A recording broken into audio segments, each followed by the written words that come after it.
saudara berkati Tuhan. Shalom. Wow, satu sukacita besar, saya dapat berjumpa dengan Bapak Ibu Saudara yang berkati Tuhan. Setelah sekian waktu lamanya, akhirnya kita dapat berjumpa kembali. Bapak Ibu Saudara, ada rasa kerinduan yang besar di dalam hati saya untuk kita bersama berjumpa lagi dan bersekutu di dalam satu kondisi keadaan seperti ini. Dan tempat ini saya menyampaikan rasa hormat dan terima kasih secara pribadi dan keluarga atas dukungan seluruh jemaat di Kristian bagi keluarga kami di dalam melewati masa-masa sulit sebagai pasien yang terkonfirmasi positif COVID-19 beberapa waktu yang lalu. Bapak Ibu Saudara, tepat 41 hari saya berada di ruang isolasi. 41 hari saya berada di ruang isolasi Rumah Sakit Kota SKLI Kupang, dan saya bersyukur oleh karena kebaikan Tuhan mengizinkan saya menikmati waktu-waktu untuk berdiam diri dan mengambil kesempatan untuk berdoa, memuji dan menyembah Tuhan dan berpuasa. Waktu yang sangat panjang, Bapak Ibu Saudara. Dan saya juga bersyukur kepada Tuhan karena Dia mengizinkan saya untuk memiliki banyak waktu kembali duduk dan belajar lagi. 41 hari itu kita isi dengan menghabiskan banyak sekali buku. Ada sekitar 7 buku saya baca, mengikuti belasan seminar yang diselenggarakan secara online, Bapak Ibu Saudara. Yang kalau kita beraktivitas sehari-hari tidak mungkin kita bisa ikuti semuanya itu. Tapi saya bersyukur, saya diberikan waktu 24 jam dikali 41 hari untuk bisa mengikuti hal-hal tersebut, dan 3 seminar diantaranya saya berbicara sebagai narasumber.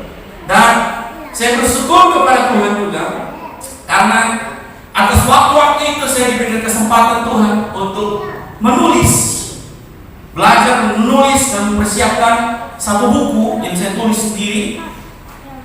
Ini bukunya, ini sampulnya, judulnya Bertahan di Pusaran Badai. Berisi 1 hari catatan jurnal terkonfirmasi positif COVID-19, dan jika Tuhan berkenan dalam beberapa waktu ke depan akan segera dicetak dan dirilis. Saya kasih ini supaya ini jadi promosi sebelum dia beredar, supaya Bapak Ibu dapat membacanya, dan saya mendorong Bapak Ibu membacanya, dan Bapak Ibu bisa menikmati kesaksian dan pesan Tuhan dari apa yang saya alami secara pribadi. Bapak Ibu Saudara yang diberkati Tuhan, pada pagi hari ini,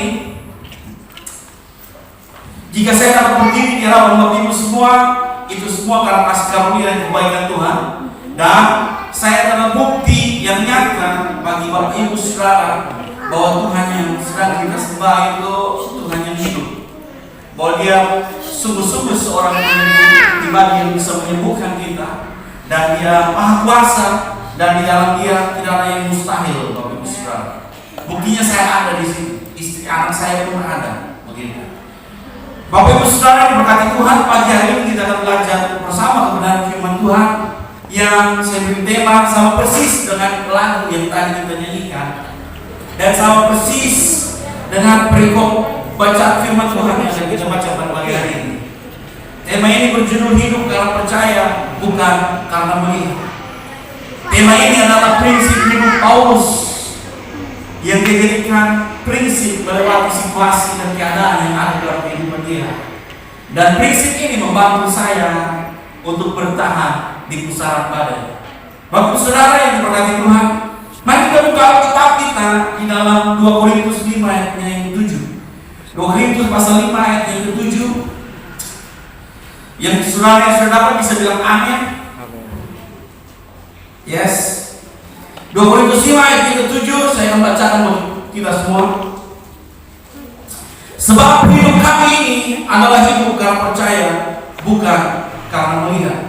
Saya suka sekali baca dari terjemahan Alkitab versi mudah dibaca, dan saya akan bandingkan dengan Alkitab yang ada dalam Bapak Ibu Saudara. Bapak Ibu Saudara bisa mendengar menyimaknya dengan baik. 2 Korintus 5 ayat yang ke-7 di dalam versi mudah dibaca. Kami hidup berdasarkan iman, bukan berdasarkan yang kami lihat. Bapak Ibu Saudara yang diberkati Tuhan, kebenaran firman Tuhan tersebut, dari kebenaran firman Tuhan tersebut kita akan belajar dua alasan mengapa prinsip ini harus kita bangun di dalam kehidupan kita. Dan dari dua alasan mengapa prinsip ini harus kita bangun di dalam kehidupan kita akan temukan lagi, kita akan gali lebih dalam dua hal yang dapat membangun iman dalam kehidupan kita, dan kita dapat teguh berdiri di atas iman yang ada di dalam kehidupan kita. Bapak Ibu Saudara yang diberkati Tuhan, saya mendorong kita hidup di dalam prinsip ini karena gini. Paulus menyadari bahwa kita akan senantiasa diperhadapkan dengan realitas, tantangan, dan situasi demi situasi yang rasa-rasanya pada saat kita menghadapinya terlalu mustahil, terlalu besar, atau tidak mungkin untuk kita hadapi atau kita lewati persoalan atau pergumulan yang ada dalam kehidupan kita. Nah, Bapak Ibu Saudara yang diberkati Tuhan, mari dengar baik. Kita akan bedah ini, kita akan lihat ini lebih dalam. Ada dua alasan mengapa Rasul Paulus menekankan prinsip ini. Hidup karena percaya, bukan karena melihat. Hidup karena iman, bukan berdasarkan apa yang dapat dilihat oleh matanya. Alasan pertama, kenapa kita harus bangun prinsip ini di dalam kehidupan kita menghadapi situasi dan tantangan yang ada di depan kita. Alasan pertama, karena pandangan atau penglihatan jasmani kita terbatas. Itu alasannya. Dan ada masalah besar yang timbul akibat keterbatasan pandangan penglihatan jasmani kita ini. Masalahnya gini, kita sadar atau tidak sadar, ini masalahnya. Kita sadar atau tidak sadar, kita tahu atau tidak tahu, mata kita terbatas melihat, tetapi pikiran kita mengambil keputusan dan solusi jauh lebih besar, jauh lebih banyak dari apa yang dapat dilihat oleh mata kita secara luas. Itu masalahnya. Masalahnya penglihatan pandangan kita terbatas, namun kita suka mengambil kesimpulan atau keputusan akhir melebihi dari apa yang dapat kita lihat secara utuh atau lengkap. Itulah mengapa di dalam kehidupan ini kita sering menemukan lebih banyak kesalahan dibanding kebenaran pada kesimpulan atau keputusan yang sering kita buat di dalam kehidupan kita. Itulah mengapa gitu. Itulah mengapa, ini alasan kenapa. Oh aduh betul kita menyesal karena keputusan itu yang diambil. Kalau kita tahu hasilnya seperti ini, mungkin keputusannya berbeda gitu. Karena kita terbatas di dalam pandangan dan penglihatan kita secara jasmani. Itu alasan yang pertama. Alasan kedua, bahwa ada kebenaran bahwa realitas situasi, keadaan, tantangan yang kita hadapi dalam kehidupan kita ini selalu berubah-ubah, dinamis. Dan karena realitas situasi, keadaan, tantangan kita berubah-ubah, kita perlu orang yang menghadapinya cenderung untuk mengalah dan beradaptasi dengan, dalam tanda petik ya, beradaptasi dengan situasi, keadaan, tantangan tersebut.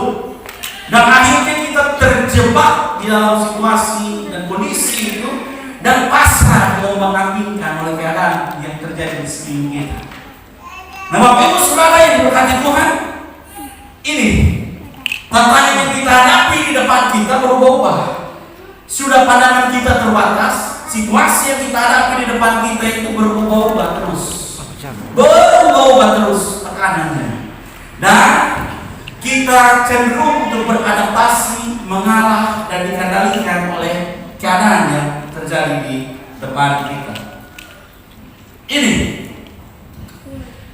Dan tahukah saudara, perubahan situasi dan keadaan yang kita hadapi di depan kita bisa membuat nilai, karakter, bahkan tujuan hidup kita pun berubah. Bisa berubah. Tujuan hidup kita bisa berubah. Definisi kehidupan kita berubah. Definisi nilai kita, karakter kita bisa berubah. karena masalah atau situasi yang dihadapi. Saudara tangkap ini? Saudara tangkap ini? Makanya masalah bisa merubah hidup orang. Sederhananya begitu. Nah, makanya saudara, kadang kita terlalu membesar-besarkan perubahan-perubahan atau situasi yang kita hadapi, dan kita berfokus kepada masalah itu sampai ini kita sadar atau tidak sadar ya. Kebanyakan kita sadar bahwa kita lupa memiliki Tuhan yang Maha Kuasa yang menyertai kita. Itulah mengapa ketika ada situasi atau kesulitan terjadi dalam kehidupan kita, kebanyakan respon pertama kita itu adalah pertolongan yang masuk akal, yang bisa dilihat oleh mata kita sendiri. Saudara, ini realita. Tidak terjadi dalam hidup kita saja, tetapi di Alkitab banyak. Nanti kita buka satu. Banyak. Nah, itu dua alasan mengapa prinsip hidup karena percaya bukan karena melihat harus kita bangun di dalam kehidupan kita sebagai orang percaya.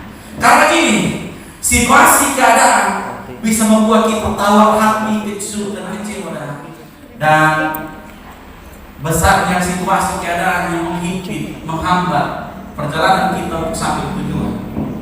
Bapak Ibu Saudara yang diberkati Tuhan, saudara tangkap ini? Saudara tangkap ini? Amin. Saudara? Amin. Nah, oleh karena itu saudara, dibutuhkan dua hal untuk membangun prinsip ini dalam kehidupan kita, dan dua hal ini dapat mendorong kita tetap berdiri teguh di dalam prinsip ini. Dua hal ini saya dorong supaya saudara dapat bangun, dapat memperkuat, dan dapat mempertajam di dalam kehidupan kita secara pribadi sebagai orang percaya menghadapi situasi dan keadaan yang berubah-ubah, yang dinamis, dan yang pastinya menekan kita sehingga kita tidak kecewa, tawar hati, kecil, dan meninggalkan Tuhan. Bapak Ibu Saudara yang diberkati Tuhan, mari dengar baik. Dua hal yang kita butuh untuk membangun prinsip hidup karena percaya bukan karena melihat dalam kehidupan kita, dan dapat berdiri tetap teguh di dalam. Yang pertama,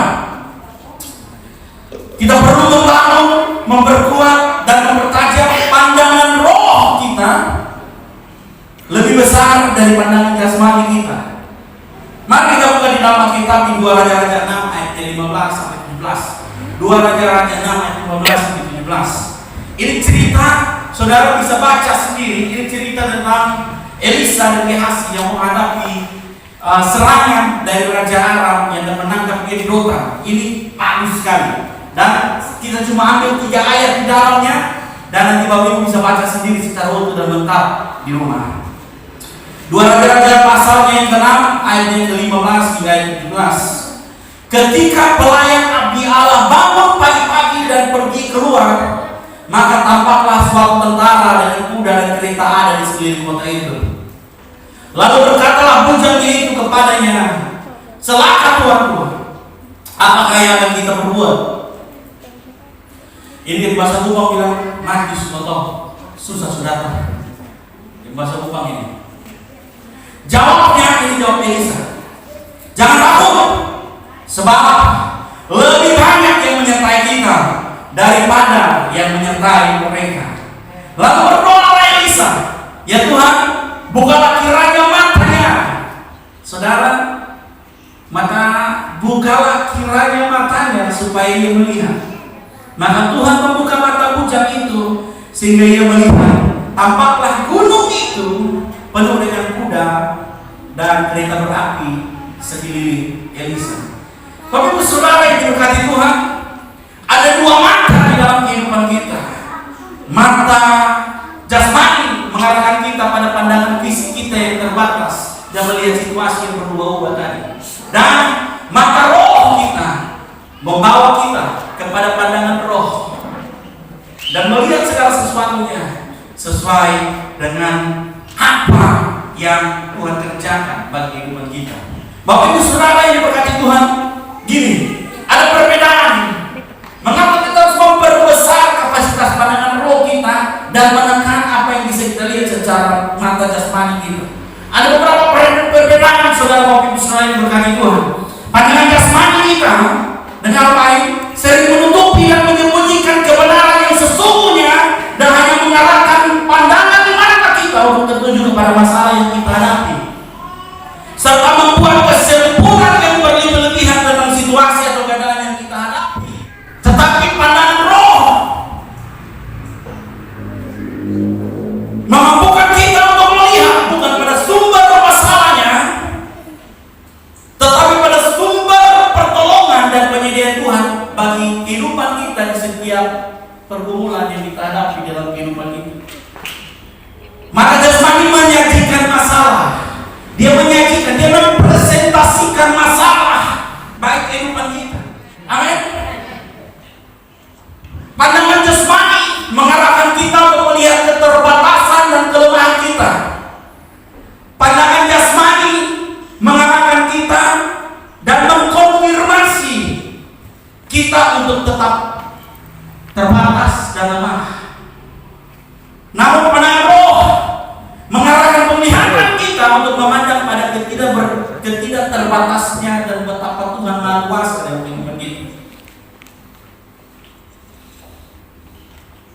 Pandangan jasmani membangun ketakutan, kekhawatiran, dan kecemasan di dalam diri kita.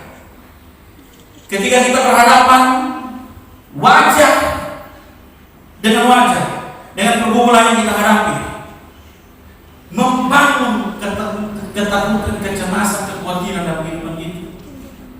Tetapi pandangan roh membangun damai sejahtera di dalam hidup kita yang melampaui segala akal, sehingga situasi dan keadaan yang ada di diri kita, di depan kita, bisa jauh lebih besar dari diri kita, tetapi kita akan bisa melewati semuanya itu dengan damai sejahtera Allah yang melampaui segala akal. Bapak Ibu Saudara, tahukah musim-musim boleh berganti dalam kehidupan kita? Musim-musim pasti berganti dalam kehidupan kita. Ada suka, ada duka, ada yang mata, ada waktunya kita tertawa, ada waktunya kita ditekan oleh beratnya tekanan hidup yang kita hadapi dalam kehidupan kita. Tapi dengar baik, musim-musim boleh berganti dan berubah dalam kehidupan kita, tetapi kita punya Tuhan yang tidak pernah berubah, kasih setianya kekal selama-lamanya, dan Dia Maha Kuasa, dan di dalam Dia tidak ada yang mustahil. Amin. Saudara bisa tangkap ini? Yang kedua,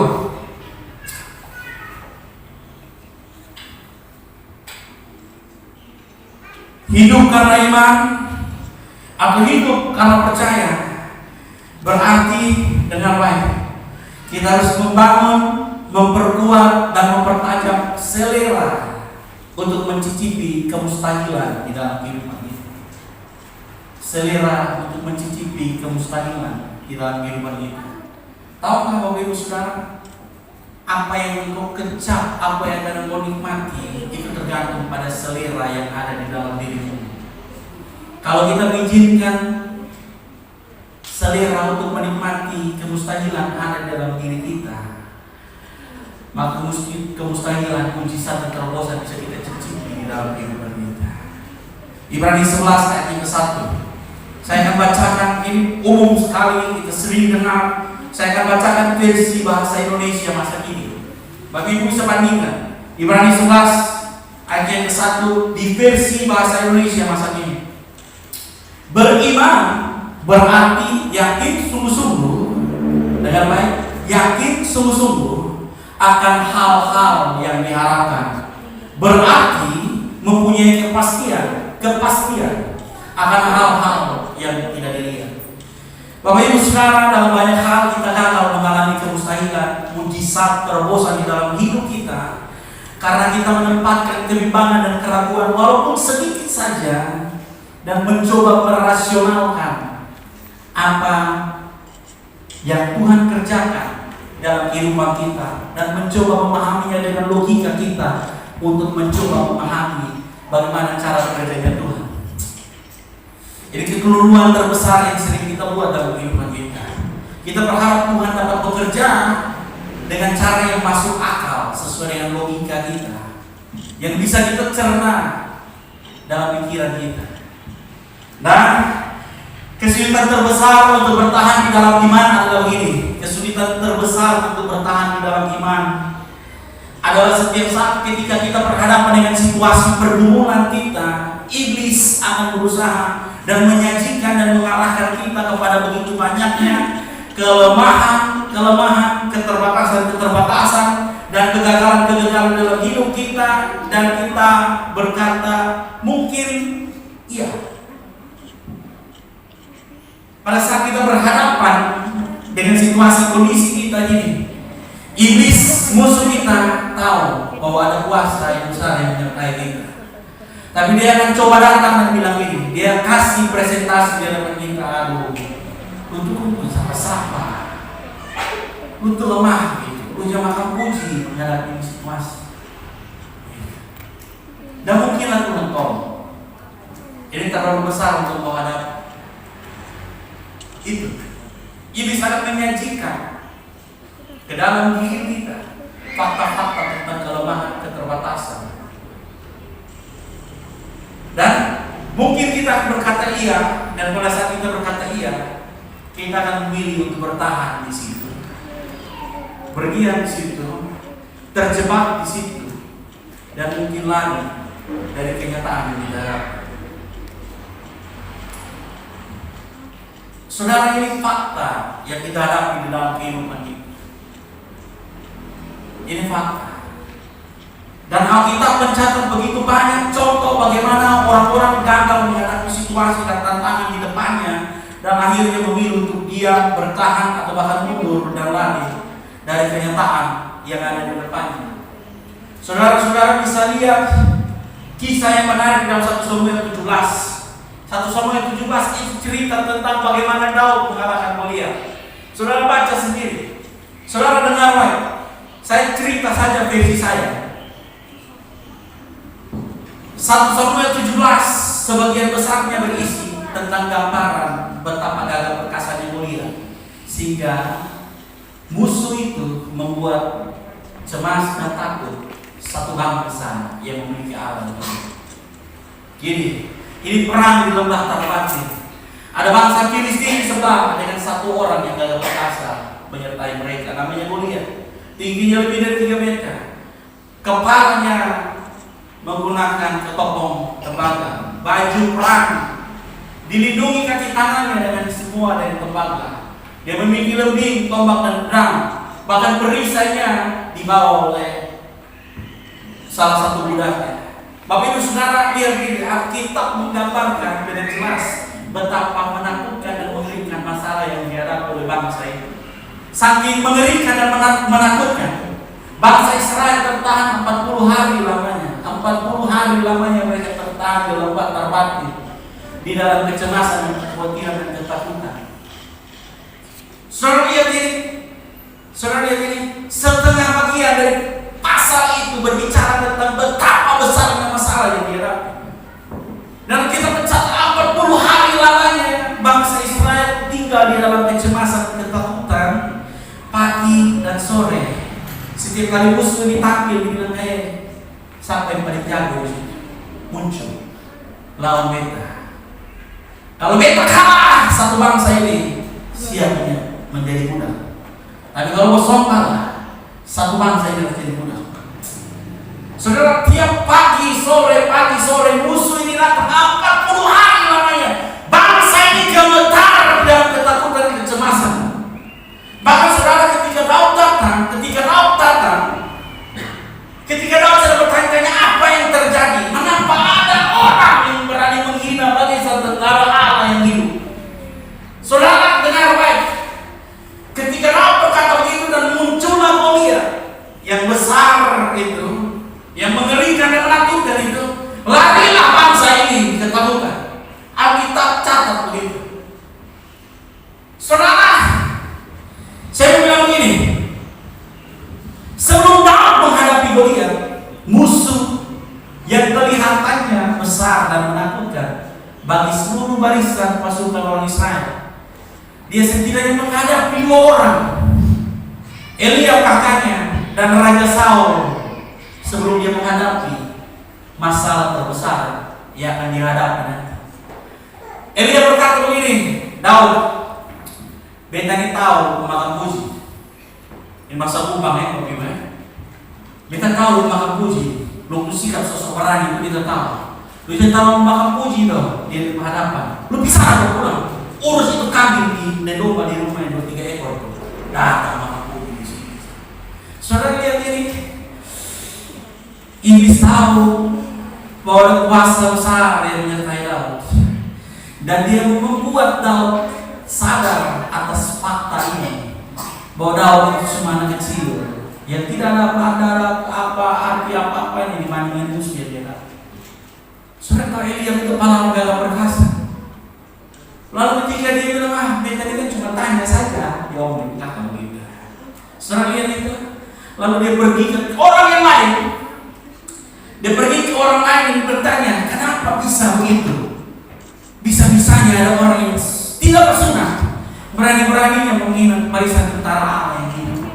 Saudara, barisan tentara Allah yang hidup itu berbicara tentang Allah yang orang tentara yang ketakutan ini memiliki Allah yang hidup, bukan Allah yang mati, Allah yang memperhatikan, dan Allah yang menjawab segala pergumulan dan tantangan yang dihadapi. Nah, saudara tahu, dia pun diperhadapkan dengan Raja Saul, dan Raja Saul bilang begini, ada nyom tahu sampai kalau ada nyom itu masih kecil sekali. Dan ada nyom tahu bahwa yang berdiri di sana yang tinggi besar yang menakutkan itu pendekar yang dari kecil sudah berlatih berperang dan jago berkelahi. Daud bilang ini, iya memang kita masih kecil, tetapi kita sudah terbiasa mengalahkan singa dan kumau. Tuhan dengan apa? Daud bilang begini, Tuhan yang meluputkan aku dari cakar singa dan beruang, Tuhan yang sama yang akan meluputkan aku dari tangan orang yang tidak bersunat itu. Alkitab mencatat dengan jelas, Daud mengabaikan fakta bahwa ada musuh di depannya besar, dan dia memandang Tuhan yang jauh lebih besar dari musuh yang ada di depannya. Saudara tangkap ini. Dan yang terakhir dia bertemu dengan musuh itu sendiri. Sebelum dia sampai pada peperangan terakhir, dia coba digagalkan hidup buruk oleh iblis yang mencoba menyajikan, mempresentasikan fakta-fakta bahwa sudah mungkin. Tidak mungkin. Siapa lo?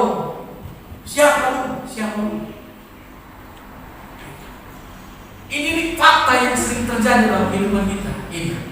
Nah, akhirnya gini, dia berhadapan muka dengan situasi terbesar yang menakutkan satu bangsa dan membuat satu bangsa ini lari dari hadapan musuh itu.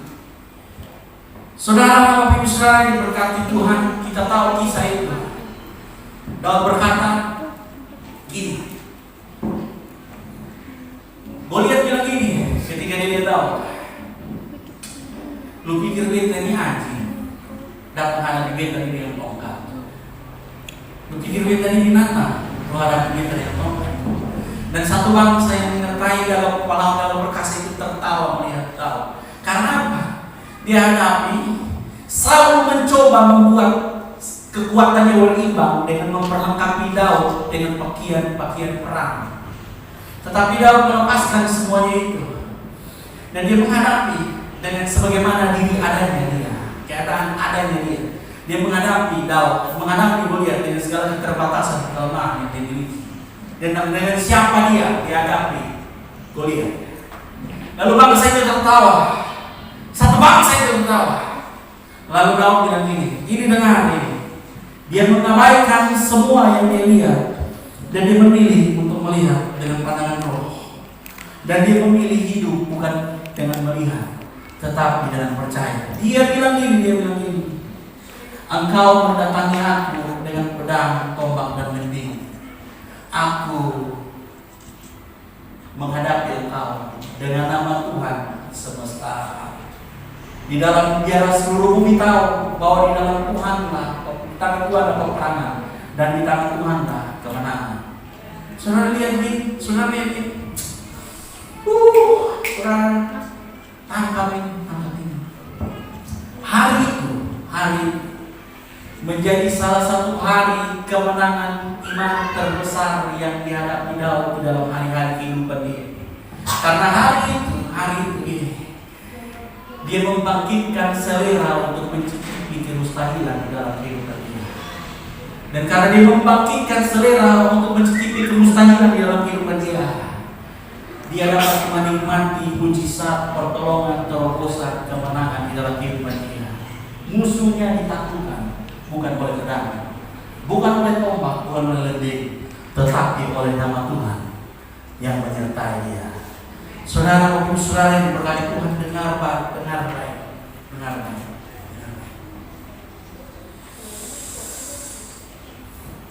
Dengar baik.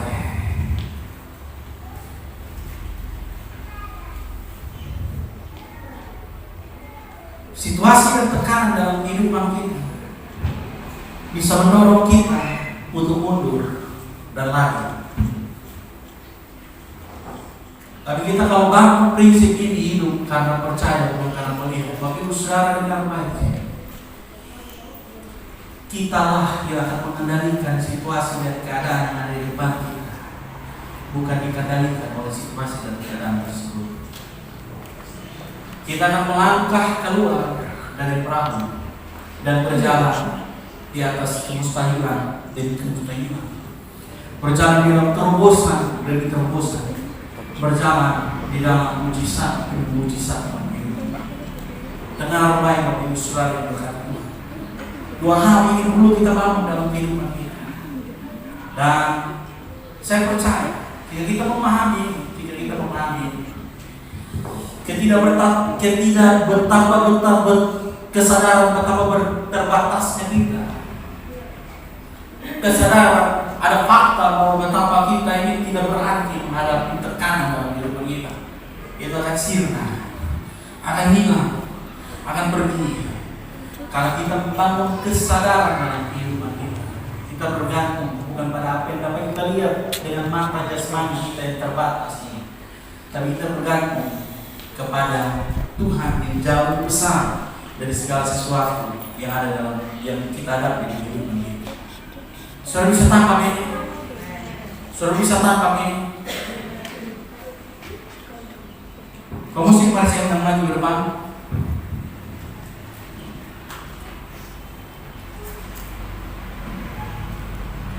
Bapak Ibu Saudara yang diberkati Tuhan, sedikit ya, glory. Saudara tahu, saya dan istri menerima telepon itu setelah 2 puasa pagi, Sabtu pagi. Bahkan ketika dia berdoa, telepon dari teman kami menyatakan bahwa kami itu harus segera melakukan isolasi mandiri karena kami terkonfirmasi positif COVID-19. Saudara tahu sakit ini, saudara bisa baca di berita, saudara nonton, saudara dengar banyak orang mati karena sakit ini. Dan saudara, ketika saya dan istri keluar dari gereja, gini, ada satu fakta bahwa mungkin itu pertemuan terakhir kita. Karena kalau kami mati karena sakit ini, saudara tidak akan pernah melihat lagi fisik kami secara nyata. Mungkin yang bisa lihat foto kami di Facebook di mana lah, tapi menjadi hal terakhir pertemuan kita ini. Dan saudara ini, iblis datang ini, kasih ingat, lu tahu semua kan berita-berita itu. Dada sesak, dada tertikam, sesak nafas, mati, panas tinggi, demam. Lu bisa kasih semak semua orang segala macam. Menghadapi itu saudara, saya seperti gini. Biar saudara tahu kondisi kebatinan yang saya rasakan. Menghadapi itu, saya seperti gini. sedang naik ke perahu dengan Tuhan ada di dalamnya. Tapi ketika badai datang menerpa, saya terombang-ambing. Dan yang saya lihat adalah badai itu, bukan Tuhan yang ada di dalam perahu. Saudara, damai sejahtera yang didapat di dalam doa bisa hilang sekejap. Kita bisa berdoa apapun, puasa apapun, tapi terkadang situasi yang kita hadapi bisa membuat semuanya gelap dalam sekejap. Dan saudara ini sebagai, ini mati seluruh. Lu galau. Saudara, saya pulang di rumah dengan istri itu kaki gemetar dan jantung berdegup kencang sampai pagi. Situasi di rumah mencekam luar biasa. Saudara, kami sudah menangis, istri saya menangis, saya pun menangis. Menghadapi ini, karena ada fakta yang kami lihat, yang kami dengar. Ini situasi yang bisa menipu kita. Dengar baik. Dia dorong terus supaya kita berfokus dan terjebak atas masalah yang kita hadapi pada saat itu. Aduh, saudara, dengan gemetar kami hubungi semua orang itu dalam keadaan gemetar dan takut. Saudara, sampai pengumuman dinyatakan kami benar-benar pasutri, saudara, yang terkonfirmasi positif. Kami minta satu di Tuhan tolong, supaya jika kau berkenan ini hanya habis di atas kami berdua, jangan menimpa semua saudara-saudara kami. Dan Tuhan menjawab doa kami. Orang tua kandung kami, saya, mertua kandung kami, kakak adik kami semua negatif. Hanya saya, istri, Elia dan satu pembantu. Dan kami bersyukur kepada Tuhan untuk itu. Dan saudara tahu, ketika kami tidak tahu apa yang harus kami lakukan, ini karena mata kami hanya melihat masalah yang ada. Mata kami hanya melihat situasi yang ada. Ini mencemaskan dan membuat kami khawatir dan takut. Mata kami hanya melihat alasan untuk membuat kami mundur dan lari. Sampai kami tiba pada satu keputusan untuk datang menyembah Tuhan. Pada saat kami tidak tahu apa lagi harus dilakukan menghadapi situasi ini, kami memilih untuk menyembah Dia. Saya ingat ada satu lagu yang suka sekali kami dengar, judulnya Waymaker, pembuat jalan. Itu kami nyanyikan berjam-jam hanya menyanyi lagu itu, bukan untuk mengubah Tuhan, bukan untuk membuat Tuhan mengubah situasi yang kami hadapi. Tidak. Kami menyanyi lagu itu berkali-kali untuk membuat kami sadar bahwa Dia yang menyertai kami itu Maha Kuasa, penyedia mujizat, membukakan jalan ketika tidak ada jalan. Kami menyembah dan berdoa bukan untuk supaya Tuhan mengubah situasi yang kami hadapi, tetapi supaya kami dimampukan di dalam kelemahan keterbatasan kami melewati musim yang ada di depan kami. Saudara, bayangkan ini, dunia bisa berubah dalam sekejap. Kedukaan, sakit penyakit, ada banyak alasan yang membuat engkau bisa berubah dalam sekejap. Saudara, kalau kita tidak mengizinkan Tuhan untuk membuat pandangan roh kita lebih besar daripada jasmani kita, dan kita mengabaikan selera kita untuk mencicipi kemustahilan dalam kehidupan kita, saya percaya hari itu mungkin hasil akhirnya berbeda dengan hari ini yang kami alami. Anak saya hanya butuh 5 hari untuk sembuh, istri saya hanya butuh 14 hari untuk sembuh, saya butuh 41 hari, jauh lebih panjang dari yang seharusnya, supaya Tuhan mempersiapkan sesuatu yang jauh lebih besar, yang dapat membagi kesaksian, supaya saudara berjumpa secara pribadi dengan Tuhan, menghidupkan iman dalam hidup saudara, dan saudara ingin bertumbuh dalam iman itu dalam hidup saudara. Saudara tangkap dengar baik.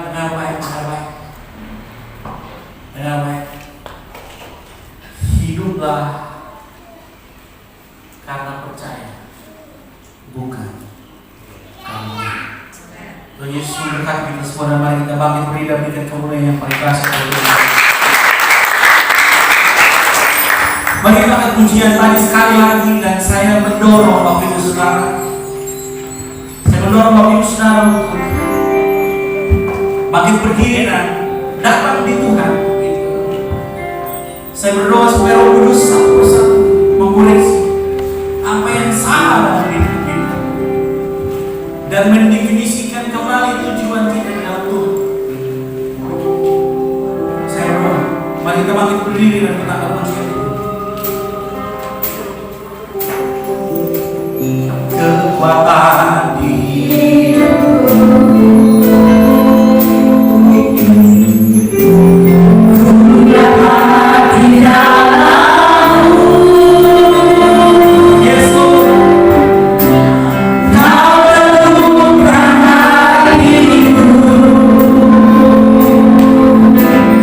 Yeah.